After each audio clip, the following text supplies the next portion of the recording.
Vice Chair and the Subcommittee Chair for Digital Assets and Financial Technology, Mr. Hill. Well, thank you, Mr. Chairman, and thank you for the panel being with us. I have to start today by thanking our ranking member, Maxine Waters, for her comments about the chairman and the chairman himself for their collaboration in exactly this space of promoting innovation in financial services, both through a common sense approach that they took in this Congress on artificial intelligence by establishing our working group, which I thought brought a lot of good ideas to the table, and then their collaboration generally, while not in unanimity on every point to work on fintech and innovation, led with the work we've done on blockchain and FIT 21 and the stablecoin bill that Mrs. Waters and Mr. McHenry have spent so much time on. You know, I appreciate the staff passing out these bow ties, Mr. Chairman. I don't think they chose the Churchill bow tie accidentally.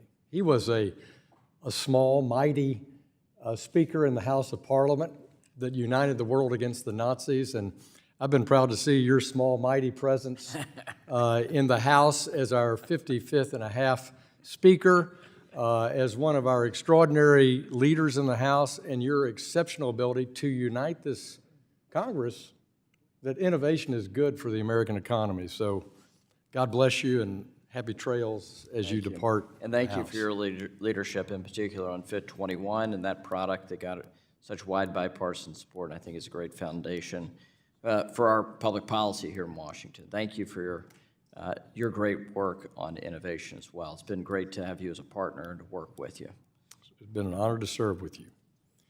Recently, Mark Andreessen of A16Z went on Joe Rogan's podcast to talk about the abuse of government power that has continued under the Biden-Harris administration and how now crypto and fintech companies were targeted over the last 4 years. Here in the House, we've talked about this as Operation Choke Point. We saw it a bit during the Obama administration. A former member, soon-to-be former member, our Chair Blaine Luetkemeyer of our Financial Institutions Committees and others uncovered abuse by the FDIC.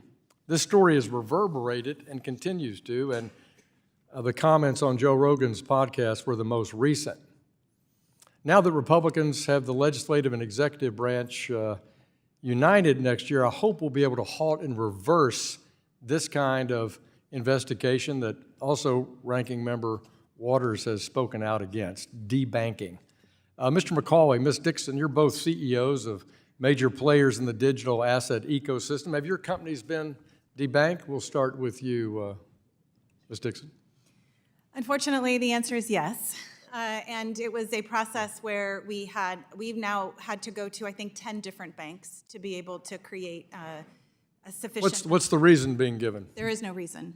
We were with a bank for the first 6 years of our life and never had any issues at all. And we also had other banks to support there.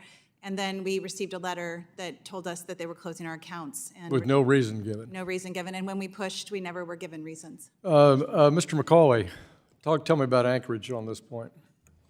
Yes, unfortunately, Congressman, we've also been debanked. We were debanked in June of 2023 after the January 2023 guidance from the banking regulators, Fed, FDIC, and OCC, that came together and issued joint guidance warning banks from participating in the crypto industry. Our bank actually did tell us that they were debanking us because we were in the business of crypto, and it's particularly surprising because we ourselves are a national bank. Have you heard from your banks that the examiners, the FDIC or the OCC examiners, did they communicate that kind of guidance to banks verbally or in writing? Do you have any background from talking to your bank officers, either one of you, on that? We were told that it was verbal. You know, I'm concerned about that because I think, as I asked Chairman Grunberg a couple of weeks ago, I think this is a sign that people perhaps are dodging the FOIA obligation they have in the federal regulatory system. That concerns me. We went through this on the firearms industry during the Obama administration. The paper trail was damning of Chairman Grunberg at the FDIC, yet he was reappointed to be at the FDIC and now will be serving essentially in disgrace as he concludes his term. But no one has any patience on that on either side of the aisle here. Legal businesses in the United States, in this great country, should have the freedom to bank and have financial services. And we've seen this over and over again, and this committee is going to take a strong position on that. We have the documents we're reviewing. We're going to continue that review through the end of this Congress and into the next Congress. Mr. Ward, the chairman has afforded me a bit more time, so I appreciate that. Let me turn to you. I believe so strongly in the ecosystem that you and Angel List represent here at the table on spreading capital availability and accessibility and affordability to more startup enterprises of all scales, whether it's an Uber or just a company in Little Rock, Arkansas that wants to go from 2 stores to 4 in the state. That kind of acceleration and mentorship is critical, but data is important, and you perform that function. With only 10 to 15% of Americans working for publicly traded companies, you've worked so hard to, I think, bring data to the benefit of employees of private companies. What could we do, working with our friends on the Ways and Means Committee, for example, to expand private company ownership for workers in private companies, say through the retirement system, through a 401k plan, for example? Yeah, thank you, Congressman Hill. I'm a big advocate, and we've spoken about this, of the ability for employees to transfer, employees of private companies to transfer private stock from what I'll call their current accounts or their sort of taxable accounts into retirement or non-taxable accounts, deferred tax accounts.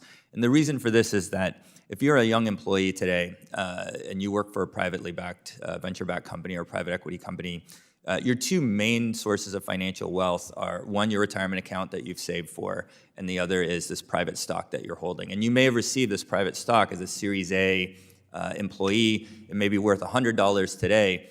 Hopefully it'll be worth $1 million for you in the future, but you can't touch it. Let me invite you to submit that answer further in writing. I'm very curious about your ideas there. I'm going to yield back, and I thank the chairman for the extra time. We'll now recognize a gentlewoman from New York, Dr. Velasquez.